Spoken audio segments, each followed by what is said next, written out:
Elle a vendu des millions d'albums dans le monde, elle était la pop star numéro 1 en Europe, et pourtant dans son propre pays, on l'a boycottée. I'm known as, Anastasia, the great singer from Europe. Jugée trop âgée, trop différente, puis son corps l'a lâchée 2 fois. Anastasia, c'est l'histoire d'une femme qui a survécu au pire. Et je suis sûr que vous vous rappelez de ses chansons, par exemple celle-ci.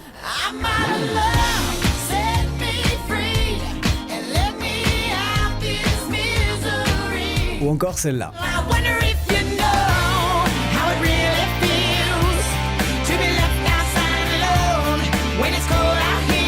Une voix reconnaissable entre mille, installe-toi, voici l'histoire d'Anastasia. Anastasia Lynn Newkirk naît à Chicago en 1968. Elle grandit dans un contexte familial assez difficile. Son père quitte le foyer alors qu'elle n'est âgée que de 3 ans. Elle est donc élevée par sa mère Diane, avec sa sœur aînée Shawn, qui d'ailleurs travaillera avec Anastasia plus tard, et son frère cadet Brian, qui est atteint d'autisme. Et le départ de son père, ça va créer une blessure, une sorte de plaie qui restera ouverte toute sa vie. Your dad left quite soon. Yeah, it was, after my brother, it was probably kaputs before my brother, but, it was not a marriage to last, so they were divorced, and it was just us 3 and my mom most of the time, and we'd go visit dad. Broken family. Anastasia expliquera plus tard qu'elle n'a quasiment plus aucun contact avec lui à partir de l'adolescence. Et lorsqu'il décède en 2005, Anastasia ressent évidemment du chagrin, mais aussi quelque part une forme d'apaisement peut-être. Et cette blessure-là, liée à son père, elle en fera plus tard une chanson qui s'appelle Left Outside Alone. On y reviendra plus en détail dans la suite de cette vidéo. C'est ma chanson préférée de son répertoire. Mais avant que la vie ne la blesse émotionnellement, on va dire, son corps lui impose déjà un combat, et ce dès son plus jeune âge. En effet, à l'âge de seulement 13 ans, Anastasia est diagnostiquée avec la maladie de Crohn. When they first see me, they just think I'm just 4 eyes and blonde hair. And when I sing, it's very different. I was blessed with something called Crohn's disease. It has been something that has made me a stronger person. And I'm happy and blessed to be able to sit here today and say that most of the time in life, I am looking up at the sky and happy that every day that I have. God, if I didn't have this, who would I be? Elle subit une intervention chirurgicale à l'adolescence pour retirer une partie de son intestin. Et ces années lycée, si vous voulez, elles sont rythmées par des douleurs constantes, par des traitements médicamenteux assez lourds, une fatigue chronique et surtout une alimentation extrêmement contrôlée. Et tout ça va créer un sentiment de décalage par rapport aux jeunes de son âge. Et donc à cette maladie et à cette fragilité physique vient s'ajouter un autre handicap. Anastasia, elle a une très mauvaise vue. Elle aura une opération corrective à l'âge adulte, mais elle disait en interview que très jeune, elle avait même du mal à voir son propre reflet dans le miroir. You were our favourite pop star with glasses. You were the only female star. But I didn't do that on purpose. I was just blind. Donc très jeune, elle a besoin de porter des lunettes. Et chez elle, ça va presque devenir une signature, parce que très petite, elle est très inspirée et elle idolâtre Elton John, et donc elle voit en cet accessoire quelque chose d'un peu iconique. Mais au-delà de tout ça, si vous voulez, Anastasia, elle comprend très jeune qu'avec son corps, ce sera jamais simple. Elle sait qu'elle ne pourra pas ignorer la douleur, et je pense qu'en prenant conscience de cela à un très jeune âge, c'est aussi ce qui va lui permettre de se forger une personnalité extrêmement résistante, mais aussi une relation complexe à sa féminité, au regard des autres et à l'estime de soi. Dans plusieurs interviews, elle explique s'être longtemps trouvée physiquement entre guillemets inadéquate, parce que trop petite. Anastasia fait 1m57, donc pas conforme aux standards de beauté de l'industrie, et vous allez voir que cette insécurité, elle va être renforcée par le fait que Anastasia a été découverte très tard par l'industrie musicale, autour de sa trentaine. Most people have their 20s going into their plethora of body of work. Mariah has that, J-Lo has that, and I was just 10 years behind, But do you think that served you very well? Because often when it's teenagers in the spotlight, or people even in their young 20s, you're thrown this attention, this fame, this power. I can't imagine what it would have been like, because I was already naive at 30. Et encore une fois, dans une industrie musicale qui est obsédée par l'âge, qui est obsédée par la jeunesse, encore plus lorsqu'il s'agit de femmes. On en avait déjà parlé ensemble en vidéo il y a peut-être 2 ans lorsqu'on parlait de Madonna et de tout l'agisme qu'elle a subi, et ce depuis le début de sa carrière. Les amis, avant de continuer la vidéo, je tiens à remercier le sponsor du jour, Freecash. Vous savez, dans la vie, l'une de mes plus grandes qualités, c'est que je suis toujours en avance. Lies, lies and more lies. Du coup, ça m'arrive souvent d'avoir 10 minutes à tuer, le temps que le monde me rattrape. Pareil, dans le métro, les trajets interminables, On connaît bien. On a le choix entre scroller sur son téléphone ou bien regarder les gens et leur inventer une life. J'adore faire ça. Bref, si mon temps est sacrifié, autant qu'il me rapporte quelque chose. Et là, vous voyez où je veux en venir. C'est pour ça que je vous invite à utiliser Freecash. Je vous montre. Freecash, c'est une plateforme gratuite qui te permet de gagner de l'argent en faisant des trucs ultra simples, comme jouer à des jeux mobiles, tester des applis ou répondre à des sondages. Perso, mon préféré, c'est Domino Dreams. C'est un jeu de domino assez simple, hyper chill et grave satisfaisant. Tu résous des puzzles pour aider le roi Richard à faire grandir son royaume. Concrètement, sur l'application, je choisis une offre et après Freecash m'explique exactement ce que je dois faire. Je joue quelques minutes seulement et je vois mes gains monter. Et ce que j'aime bien, c'est que ça se fait sans effort, c'est ultra simple à utiliser. Donc je sais pas si jamais on vous oblige à écouter le dernier cover de Jojo Siwa. 3 horribles minutes qui méritent clairement une compensation financière, eh bien, utilisez Freecash. Évidemment, je rigole, c'est une blague. Bref, que vous dire après ce flop? Eh bien que vous pouvez retirer votre argent sur Freecash dès lors que vous avez atteint les 20 €. Alors ça peut être via PayPal, des cartes cadeaux, en crypto, et vous n'avez pas besoin d'attendre des mois pour avoir votre argent. Et si jamais tu te poses la question, oui, c'est fiable. Freecash a été noté 4,8 sur Trustpilot, donc tu peux y aller les yeux fermés. Donc les amis, si ça vous chauffe, je vous invite à utiliser l'application en cliquant sur le lien qui est présent dans la description de la vidéo, ou bien à scanner le QR code qui s'affiche par là. Ah oui, si tu lances ta première offre sur Freecash, tu peux avoir d'ores et déjà 5 € de bonus selon le pays où tu résides. Donc je vous dirai combien j'ai réussi à gagner. Je pense que je pourrais en profiter pour acheter un petit jouet à Bowie. Il sera ravi. Donc merci à Freecash pour la confiance et retournons à notre épisode. Mais revenons un petit peu en arrière. La musique pour Anastasia, ça a toujours été un refuge. Elle danse, elle chante, elle adore la soul, le gospel, le R&B. Elle a toujours travaillé cette voix qui est quand même hyper singulière. C'est une grosse voix. Elle est rauque, elle est puissante, on la reconnaît immédiatement. Come on, be a man about it.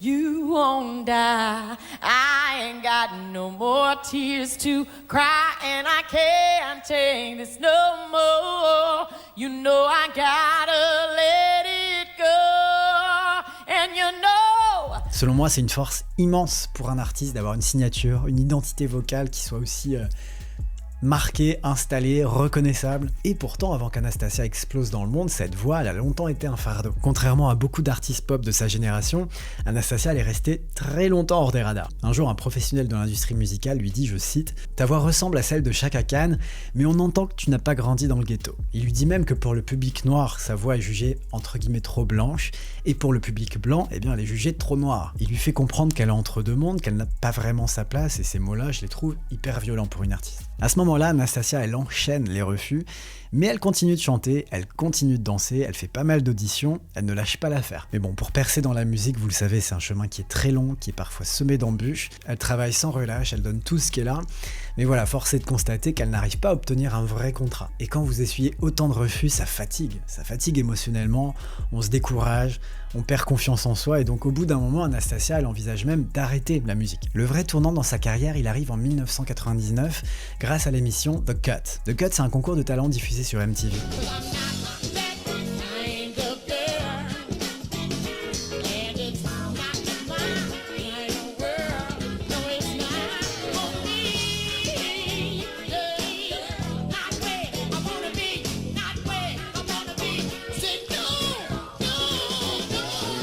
Alors Anastasia participe, mais elle ne gagne pas, mais elle se fait remarquer, et sa voix, elle ne laisse personne indifférent. À l'issue de l'émission, elle décroche même un contrat avec Sony Music, donc on est content, sauf qu'il y a une petite condition là-dedans, son âge doit disparaître. Anastasia, elle est dans sa trentaine, mais on lui impose de dire qu'elle en a 23. Bon, elle accepte, mais sans mesurer toutes les conséquences qu'il va y avoir dans les prochaines années. Personnellement, si j'avais autant travaillé pour atteindre mon rêve, si j'avais essuyé autant de refus, et qu'on me demandait de mentir sur mon âge, je pense que j'aurais accepté également. Mais le problème derrière, c'est que pendant plusieurs années, elle doit pendant chaque interview faire une sorte d'exercice mental parce qu'elle doit recalculer sa date de naissance, ajuster certains souvenirs, elle doit également adapter l'âge de ses frères et sœurs, et ce mensonge-là, elle va le porter pendant pas mal de temps.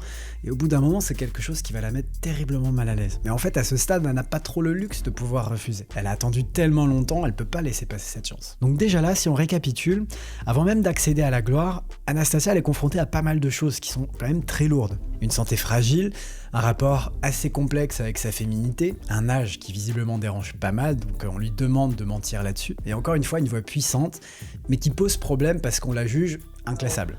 All of those things started to get me to think that I'm not part of this business. Les amis, avant de continuer cette vidéo, si vous êtes fan de ce genre d'histoire autour de la pop culture et l'histoire de ces artistes, n'hésitez pas à vous abonner à la chaîne en cliquant sur le bouton s'abonner pour ne rien manquer des prochains épisodes. Merci à tous pour la force. Une fois qu'Anastacia a signé chez Sony Music, le travail peut enfin commencer et il s'agit de ce premier album qui s'intitulera Not That Kind. Alors musicalement, c'est teinté de soul, de pop, il y a une certaine ambiance rock, une certaine puissance rock, mais qui ne ressemble à rien de ce qui passe sur les radios américaines à cette période-là. Dans cet album, on retrouve cet immense tube qui est I'm My Love, une chanson qui s'inspire de ses déceptions amoureuses.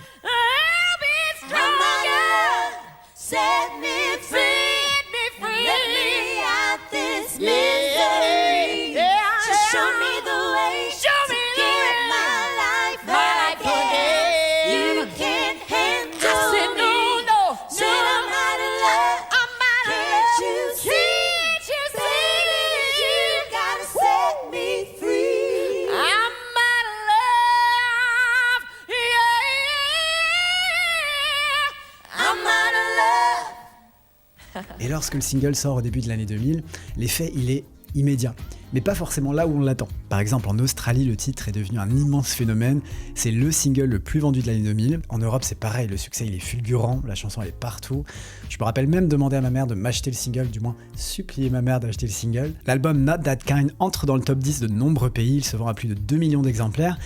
Mais aux États-Unis, il y a quelque chose qui cloche. Anastacia est américaine, la chanson c'est incontestablement un tube, et pourtant là-bas ça ne prend pas. La chanson ne décolle pas, le public américain ne répond pas. Donc si vous voulez, il y a un vrai décalage parce que Anastacia devient cette superstar internationale sans en être une dans son propre pays. Et cette fracture-là, ça va la suivre toute sa carrière. À ce moment précis, personne ne comprend réellement pourquoi.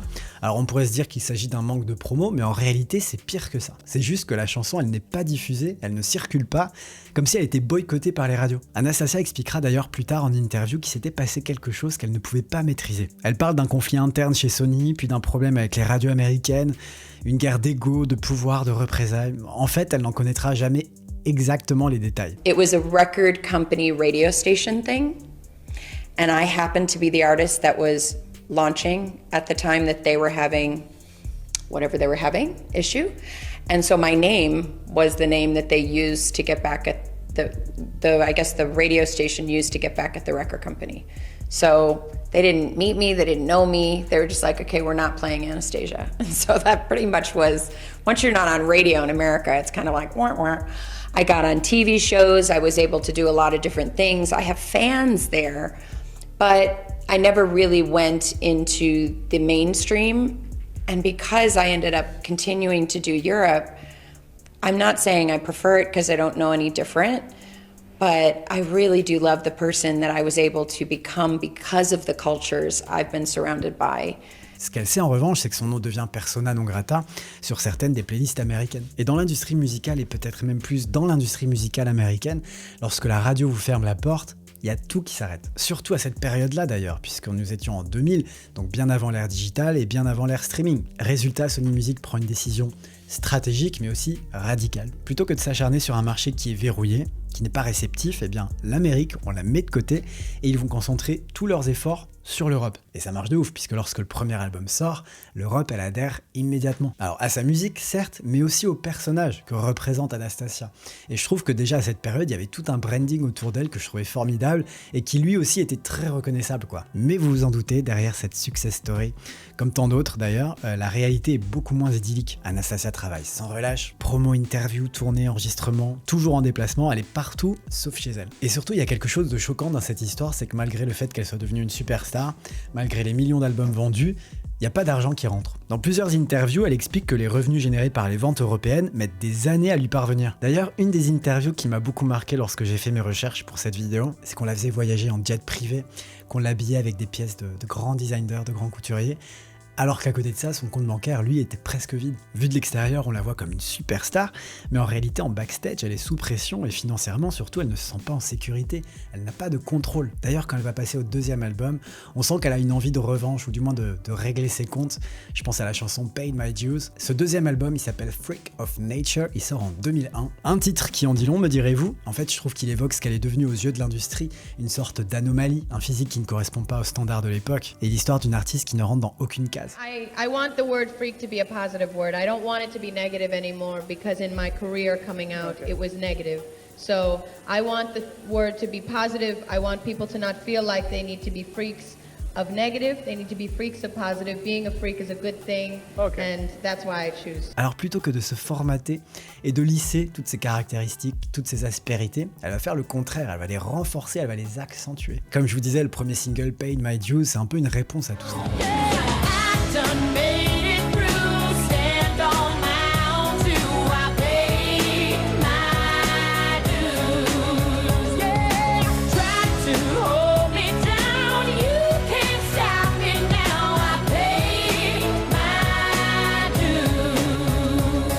Explique avoir travaillé dur, d'avoir encaissé un nombre incalculable de refus, des humiliations, des jugements, et qu'aujourd'hui, elle ne doit plus rien à personne. Même en interview, elle explique que cette chanson, elle est née parce qu'elle était épuisée d'être constamment remise en question, d'être celle qui doit encore prouver qu'elle mérite sa place. En revanche, en Europe, c'est un immense carton. Mais comme je vous disais, encore une fois, les États-Unis ne sont pas réceptifs. Pourtant, Anastasia participe à Divas Live, elle partage même la scène avec Céline Dion.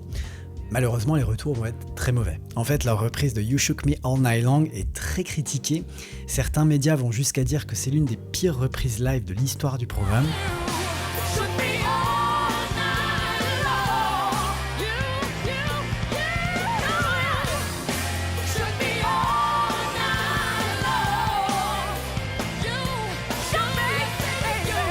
En plus de ça, à cette période-là, les États-Unis sont encore profondément marqués et traumatisés par les événements du 11 septembre. Et il se trouve qu'Anastasia se trompe à un moment dans les paroles de l'hymne national lors d'une apparition publique. Un petit incident, il me semble que c'était sur un mot seulement. Mais dans ce contexte-là, c'est vécu comme une faute grave.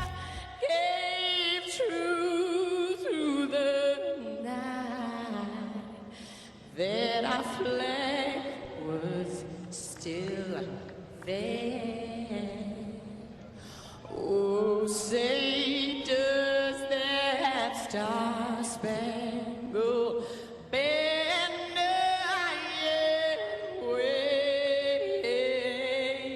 Là, la sanction, elle est immédiate. Et même si elle n'a jamais été vraiment officialisée, l'Amérique va se refermer encore plus, quoi. Et pendant ce temps-là, ailleurs dans le monde, Anastasia continue d'exister, mais à un niveau de plus en plus impressionnant. Elle est comparée à Tina Turner, elle est applaudie par des figures comme Luciano Pavarotti, Elton John. I'm Out of Love was a pure kind of dance record, and it's one of the greatest dance records of all time. Donc si on dézoome un peu, en vrai en 2002, tout semble aligné, à part les États-Unis. Immense succès mondial, reconnaissance artistique, elle chante la chanson officielle de la Coupe du Monde de football, elle enregistre aussi pour la BO du film Chicago, qui a d'ailleurs eu plus tard l'Oscar du meilleur film, elle a une tournée en préparation, donc en vrai sur le papier, sa carrière elle est juste au sommet quoi. Mais ce qu'elle ne sait pas, c'est que le pire est à venir. En fait là, son corps il n'en peut plus, elle a trop enchaîné. Depuis des mois, Anastasia souffre de douleurs violentes, quotidiennes, devenues impossibles à ignorer. Et donc les médecins lui recommandent de faire une réduction mammaire pour soulager sa colonne vertébrale. Une opération qui nécessite un examen au préalable, une mammographie. Et c'est là que tout bascule, puisque les résultats de cette mammographie révèlent une forme agressive du cancer du sein.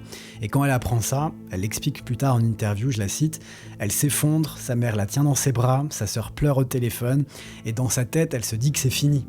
When I actually found out I had cancer, that was a Friday. By Sunday, the world news had called my house, wanting to know what statement I'd like to make because they found out I had cancer. So before I had called my friends, before I had even told Elton John that I had cancer, they were all reading it. At that point in my career, I was getting ready to do a video for the movie Chicago. And instead I had to make an appointment the next day for a biopsy. We pushed rehearsals for like a day and a half, and then I had to go and shoot a video. Once I actually said it on the phone to Sean, and it's malignant. That word, a floodgate came out. I collapsed to my knees, and my mom just held me, and all I could hear is my sister crying on the other end. Because all we thought was, it's over. It's done. I'll never forget being in my apartment when the call came in to what stage my cancer was. And it was early, it was not in the lymph nodes, but there are women out there that get the other answer.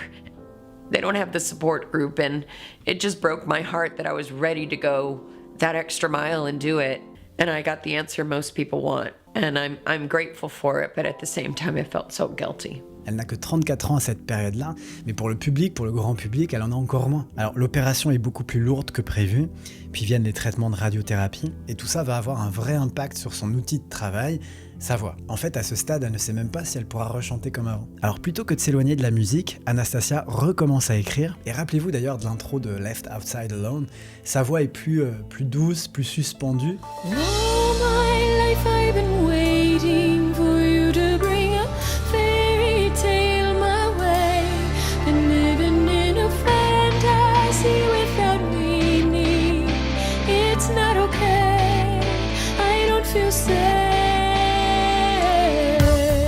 Left Outside Alone est un énorme tube.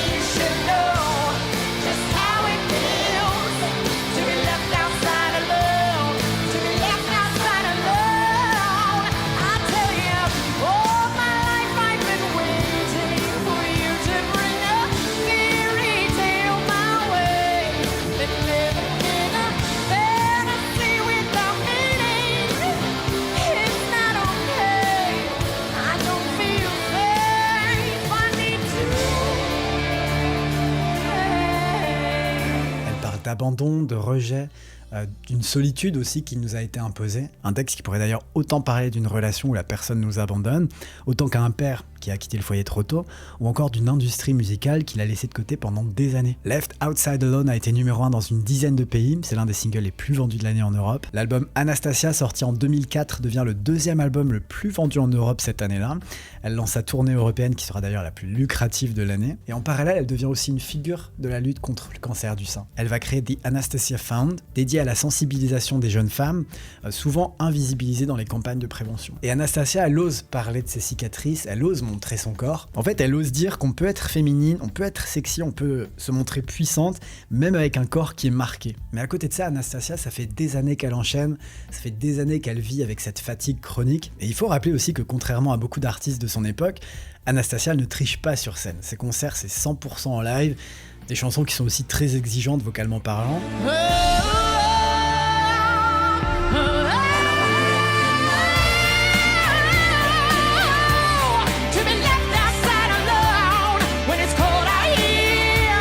Jamais réellement appris à s'arrêter. Elle est toujours extrêmement populaire en Europe, mais les États-Unis restent fermés.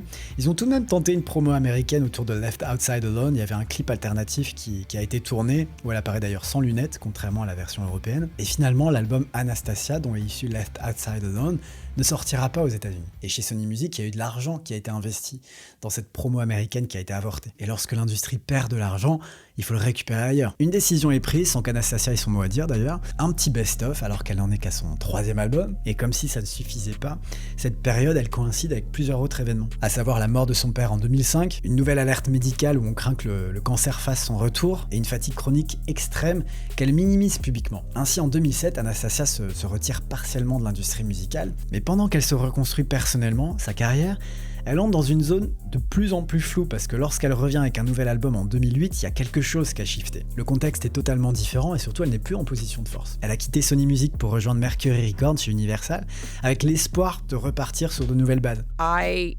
decided to leave my record company because my A&R guy was leaving. And he's the one that signed me, and he was with me for 7 years, the whole journey, 7-8 years of being signed to Sony, and I can't, he's my one and only. He makes the music happen. He thinks in my head. He took me as I was and said, this is who you are, even though they put 14 pounds of hair in me, it's still, he allowed me to wear my glasses and be crazy with my clothes. So we got to give him that. And he wanted to go to a different label, and I said, I want to go with you.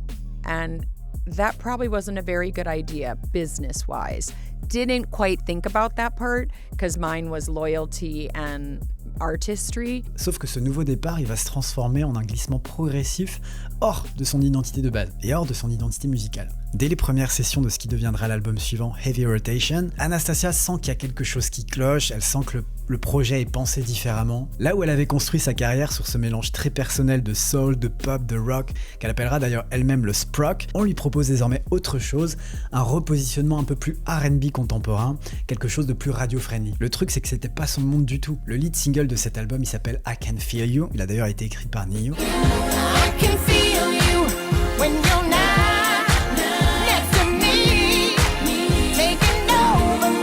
Donc voilà, ce titre, elle ne l'a pas écrit, et personnellement, je pense que sa crédibilité venait aussi de sa capacité à chanter des textes qu'elle incarnait, et ici, elle en est juste l'interprète d'une vision qui n'est pas vraiment la sienne. Et même le clip, lorsque vous le regardez, visuellement, il y a une vraie rupture. Son image est plus standardisée, plus conforme au code R&B de la fin des années 2000, et même lorsqu'on écoute l'album, il y a un goût d'inachevé, j'ai l'impression d'entendre des démos à la chaîne, alors que sa voix, elle est toujours là, mais je trouve qu'il manque son âme, en fait, sur cet album-là. Commercialement, c'est donc son premier véritable échec, et c'est aussi à cette période que des problèmes vocaux commencent à se faire entendre. Déjà à cause de cette fatigue chronique, mais aussi à des années de sursollicitation vocale. Et tout ça sans jamais vraiment se reposer, sans jamais vraiment s'arrêter. Et lorsqu'elle aborde cet album en interview, elle parle, je cite, d'une période où les producteurs ont gagné. Elle dit également qu'elle avait ce sentiment que son identité s'effritait peu à peu. Elle quitte donc Mercury Records quelques temps après, et elle se sépare également de son mari, ça fait beaucoup. En fait, tout ce qui devait structurer cette nouvelle vie, tout s'effondre et en même temps. À 40 ans passés, un album raté, une image un peu brouillée, une industrie de plus en plus obsédée par la jeunesse, Anastacia, elle commence à perdre espoir. Puis en 2012, elle sort It's a Man's World. C'est un album de reprise de chansons rock, généralement chantées par des hommes, enfin toutes chantées par des hommes. Je pense à Foo Fighters, Aerosmith, Guns N' Roses. Donc c'est aussi un projet qui est pensé comme un statement. Elle le dira en interview, le titre de cet album vient de l'idée que le marché musical reste dominé par les hommes et que ces chansons sont historiquement des, entre guillemets, chansons d'hommes. Bon, l'album reste discret commercialement parlant, il y a peu de moyens qui sont injectés pour essayer de le faire vivre. Et puis tout s'arrête brutalement car début 2013, alors qu'elle prépare une tournée solo, Anastacia annonce qu'elle est de nouveau atteinte d'un cancer du sein. 10 ans après la première fois. Dans Billboard Magazine, elle dit qu'elle est dévastée à l'idée de décevoir ses fans, puisque toutes les dates sont évidemment annulées, et cette fois elle prend une décision radicale, une double mastectomie. L'opération est très lourde, la reconstruction encore plus, mais Anastacia c'est une fighteuse, elle ne lâche rien, donc elle continue d'écrire, et c'est là que va naître le prochain album qui s'appelle Resurrection. D'ailleurs j'ai appris récemment que Anastacia signifie résurrection en grec, donc la boucle est bouclée. Dites-vous qu'elle enregistre l'album pendant et après les opérations. Bon, après cet album c'est pas non plus celui d'un comeback d'une pop star A-list, il ne sera pas autant soutenu, mais elle part quand même en tournée, sa voix n'est plus forcément la même, mais malgré tout, encore une fois, elle continue. En 2015, elle sort The Ultimate Collection, une nouvelle compilation qui retrace l'ensemble de sa carrière, et au lieu de ralentir, il y a encore un nouvel album qui est en préparation, et celui-ci s'appellera Evolution. L'album sort en 2017, c'est son 7e album studio, et dans les interviews de l'époque, elle le décrit comme, je cite, un disque sur la capacité à encaisser sans se définir par la chute. Ici aussi, le titre de l'album n'est pas choisi au hasard, Evolution, évoluer, parce que pour elle, évoluer ce n'est pas forcément briller plus fort, c'est surtout de continuer à avancer malgré les transformations, malgré les traumatismes et malgré la maladie. Certaines critiques vont saluer la constance et l'honnêteté d'Anastacia, tandis que d'autres vont plutôt parler d'un album qui semble fatigué au niveau de sa voix. Elle confiera plus tard que ça a été l'une des périodes les plus difficiles mentalement, pas forcément à cause du public, parce que sa base fan, elle est toujours là, elle est toujours fidèle, mais parce qu'elle commence à ressentir une forme de décalage entre ce qu'elle veut donner et ce qu'elle peut donner. C'est aussi à cette période qu'elle participe à Strictly Come Dancing, qui a joué un rôle thérapeutique majeur après sa double mastectomie. La danse, les costumes, le fait de pouvoir réhabiter son corps autrement que par la voix, tout ça, ça lui a permis aussi de reconquérir une certaine féminité qu'elle pensait perdue. Elle s'essaie à la comédie musicale, elle participe à Masked Singer. En fait, 25 ans après son explosion mondiale, Anastacia n'a jamais vraiment disparu, elle a toujours continué à se battre, à sortir des albums, comme Our Songs d'ailleurs, l'album qui a suivi, qui reprend des classiques de la chanson allemande. Et aujourd'hui, quand on regarde son Instagram, eh bien, elle écrit qu'elle est reconnaissante pour chaque visage qu'elle voit dans la foule de ses concerts, et surtout elle décrit l'année 2026 comme étant celle d'un nouveau chapitre. D'ailleurs, petite info, elle sera en concert à l'Olympia à Paris fin octobre 2026, et en fait c'est en voyant les affiches de ce concert que je me suis dit je devrais trop faire une vidéo sur Anastacia. Parce qu'aujourd'hui, Anastacia demeure une artiste profondément ancrée en Europe, un territoire qui l'a comprise dès le début, qui l'a soutenue, qui l'a accompagnée, alors que l'industrie américaine s'est montrée beaucoup plus frileuse. Ici, elle a trouvé un public fidèle, intergénérationnel, qui ne l'a jamais quitté. Le parcours d'Anastacia, moi je l'adore, je le trouve hyper inspirant. C'est encore une fois l'histoire d'une survivante, c'est exactement ce que je vous disais dans ma vidéo sur Lily Allen. Ce sont ces femmes qui ont connu le pire, qui ont touché le fond et qui pour autant se sont toujours relevées, quoi. Pour moi, ce sont des figures de survie Et c'est aussi ces figures-là qui m'inspirent beaucoup dans la musique pop, parce qu'en réalité, des artistes comme ça, il y en a plein. La maladie, certes, elle fait partie de son histoire, mais elle n'en est ni le centre, ni la définition. Et c'est aussi l'histoire qui rappelle qu'une carrière, ça ne se mesure pas uniquement qu'aux chiffres, mais aussi à la capacité de rester soi, coûte que coûte, à toujours se relever, et à la capacité aussi d'inspirer toute une génération. Bref, j'espère que cet épisode vous a plu, j'espère que vous avez passé un bon moment. Si c'est le cas, n'oubliez pas de vous abonner à la chaîne, n'oubliez pas de liker cette vidéo, de la commenter. Si vous souhaitez continuer le visionnage sur la chaîne, je vous invite à regarder ma dernière vidéo où je vous parle de l'histoire de Dido, cette pop star qui a mystérieusement disparu. Merci une nouvelle fois au sponsor du jour, Free Cash, et je vous dis à très bientôt dans une nouvelle vidéo. Prenez soin de vous, je vous aime, gros bisous.